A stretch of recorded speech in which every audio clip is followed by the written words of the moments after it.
My name is Adam Harrison, and I'm about to turn 46 this year. I work in sales at the U.S. branch of a French electronics manufacturer. I've always enjoyed leveraging my French language skills, which I excelled in during my student days. It's fulfilling work.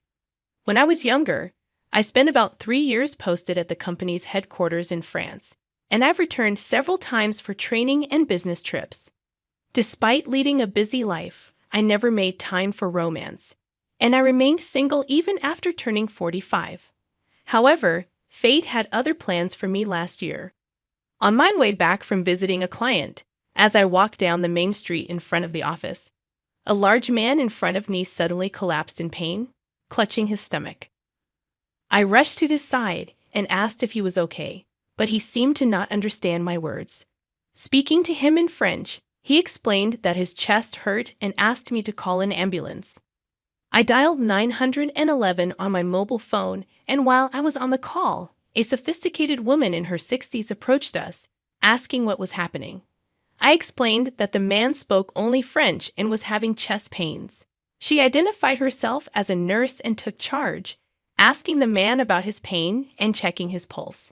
When the ambulance arrived, she relayed detailed information about the man's condition to the paramedics and accompanied him. I was impressed by how efficiently she handled the situation. I later encountered her again when my father, who lived alone, was hospitalized for colon surgery. She happened to be the nurse assigned to my father's room. "Oh, you're the one from the other day. What a coincidence. Thank you again for your help," I said gratefully. "Same here. Is that man all right now?" "Yes, thanks to you calling the ambulance quickly," I replied with a smile. "You're very good at French," she noted. "Not really. I'm self-taught. I've always been interested in French because I enjoy watching French movies and TV dramas. I learned by watching French language programs on YouTube and buying books." "That's wonderful. It seems you can speak French too." "I work for the U.S. branch of a French company, so I can speak a little." "Have you been to France?" she asked. "Yes, I have," I replied. She had also been to France on a trip. From then on, whenever we saw each other, we started talking more. Her name was Susan Miller, and she was almost 60 years old. She had a bright personality and a beautiful smile, and talking to her was always enjoyable. I had always wanted to talk more with Susan. Looking back, I realized I had fallen for her at first sight. The age difference didn't matter to me. She was incredibly attractive. Through our conversations, I learned she was divorced and currently single, with her daughter already married and living on her own. I felt it wouldn't be a problem to ask her out. On the day my father was discharged from the hospital, I mustered the courage and asked Susan for her contact information. She happily agreed, and we exchanged details. Once home, I wasted no time and invited her out to dinner. Since then, we've enjoyed several dinners and movie outings together. The more I got to know her, the more I was drawn to her charms. Susan was kind, caring, always cheerful and positive. Talking to her healed and energized me, even when work left me tired or troubled. About 6 months into dating, I proposed to her. "Susan, will you marry me?" I asked as I showed her the ring I had prepared. She teared up and asked, "Are you sure you're okay with someone much older like me?" Age didn't matter to me. I wanted her. "I can't imagine being with anyone else. I want to spend the rest of my life with you," I reassured her, holding her hand. With tears of joy, she replied, "Thank you. I want to live my life with you too, honey." My proposal was successful.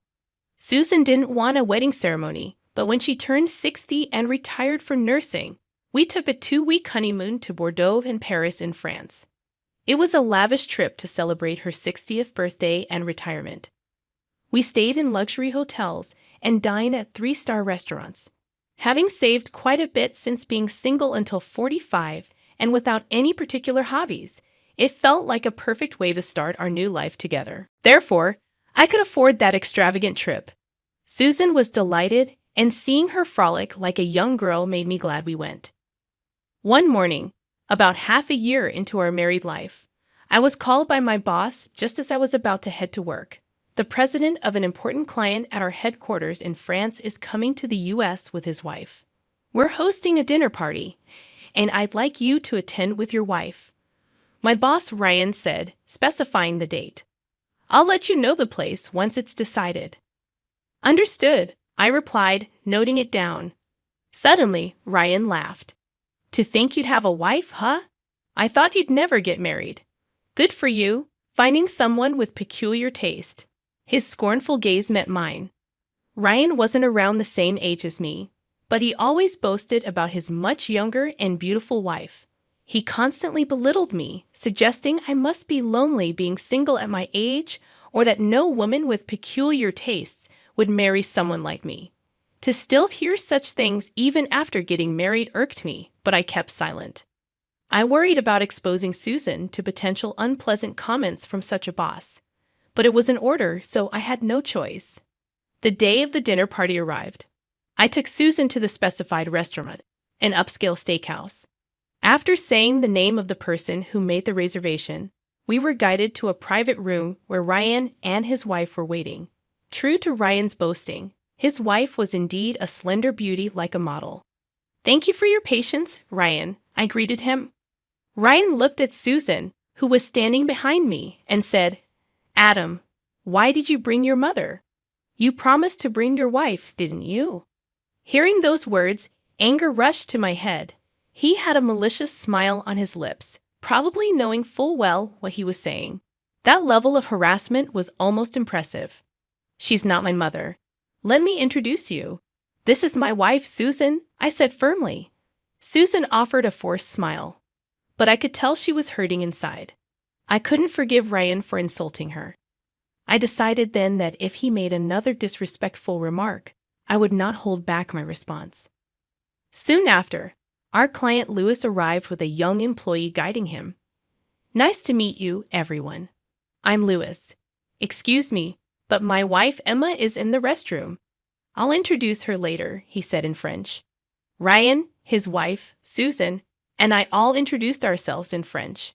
Ryan's wife appeared uncomfortable, not being fluent in French and barely speaking beyond stating her name, relying on Ryan to answer any questions from Lewis. In contrast, my wife Susan was so fluent in French that she could engage in a lively conversation with Lewis. This seemed to irritate Ryan and his wife. Anyway, Adam, I'm surprised you decided to marry someone so much older, Ryan suddenly remarked in English. No matter how well she speaks French, why would you choose someone who looks so mature? Everyone knows younger is better. Or do you have a thing for mature women? How old is your wife anyway? He was incredibly rude. Susan looks her age but possesses a beauty that comes with years. Her wonderful personality was why I fell for her. Being ridiculed with such shallow words felt like a total dismissal of my love for Susan. Excuse me, that's incredibly disrespectful, I retorted, my fists clenched in anger. What? You're talking back to your boss? Ryan smirked, clearly enjoying the moment. Not understanding the English exchange, Lewis looked confused. There are things you don't say, no matter if you're my boss, I continued firmly. It's okay. You don't have to defend me. I knew what I was signing up for when I married you, Susan whispered, pulling on my sleeve. Just then, the private room's door opened, and a woman entered, guided by a staff member. Emma, over here. Everyone, let me introduce you to my wife, Emma, Lewis announced, standing up. Emma was an elegant woman around 60 years old. She glared at Ryan and began to speak fluent English. I heard your conversation. I am very displeased. Apologize to them right now, Emma demanded. Ryan was speechless, caught off guard by her firm tone. I'm sorry, he stammered. Not to me. Apologize to them. Emma insisted, her anger unabated. Turning to us, Ryan apologized. Adam and Susan, I'm terribly sorry for my rude comments. Please forgive me. Emma explained the situation to Lewis in French. Then, turning back to us, she said, What an incredibly rude thing to say. I refuse to dine with someone who speaks so thoughtlessly. I'm leaving. It was Emma who calmed down Lewis, who was still fuming with anger. Ryan quietly left with his wife. That's when we properly introduced ourselves to Emma. Nice to meet you. I'm Susan, Adam's wife, Susan recounted. Hearing Susan introduce herself, Emma's eyes widened. Susan? Are you Susan Miller? Yes, I am, Susan confirmed. Oh my goodness! I'm Emma Anderson, your pen pal. Emma exclaimed excitedly, switching to French to continue. Really? You're that Emma? Susan looked equally surprised. They held hands, rejoicing over this serendipitous meeting. Listening to their story, it turned out they had met on an online forum and had been exchanging emails for over 20 years. Susan taught Emma English, and Emma taught Susan French. That explained why Emma spoke English. Susan was shy, so they had never video called before. That's why they didn't recognize each other's faces. What a coincidence! To meet a pen pal from overseas like this, Susan marveled. The dinner went well with Emma and Susan's conversation taking center stage. The food was delicious, and Louis and Emma enjoyed it too. That was really fun. I can't forgive Ryan's remarks, but I'm truly happy Emma and Susan met by chance, I reflected. Louis had heard about Emma's longtime pen pal before. I'm very satisfied. Having enjoyed the local cuisine, I'll mention this to our headquarters in France, Louis said after the meal. The couple left, and the reception seemed to have been a success. That night at home, Susan said to me, Adam, thank you for standing up to Ryan earlier. I acted tough, but if you had agreed with him, I would have been deeply hurt. I was relieved and happy you spoke up for me. Of course I would. No matter who he is, I can't allow anyone to speak ill of my dear Susan. But you mentioned you had prepared yourself for this when we got married. I didn't know you felt that way. It was a bit of a shock. Well, we do have a 14-year age difference. I don't look young, and the age gap is quite obvious, isn't it? I was ready for people to say things, but it was good that your parents agreed to our marriage without any objection. My goodness, that you needed such preparation to marry me. Again, thank you for marrying me, Susan. That's nothing compared to the happiness of being with you, she said, smiling warmly. Seeing her smile, I felt even more affection for her. A few days after Louis returned to France, I received news that a major deal with his company had been finalized. He had insisted on sending his regards to me. It seems Louis also reported Ryan's inappropriate comments to our headquarters, resulting in him being demoted to a regular employee. I was promoted to manager in his place, reversing our positions. Since that day, he has never looked down on me again. He became quite subdued, showing respect towards me, which was satisfying. Susan and Emma continued their friendship through emails and calls. Susan is now planning a trip to Lyon, where Emma lives.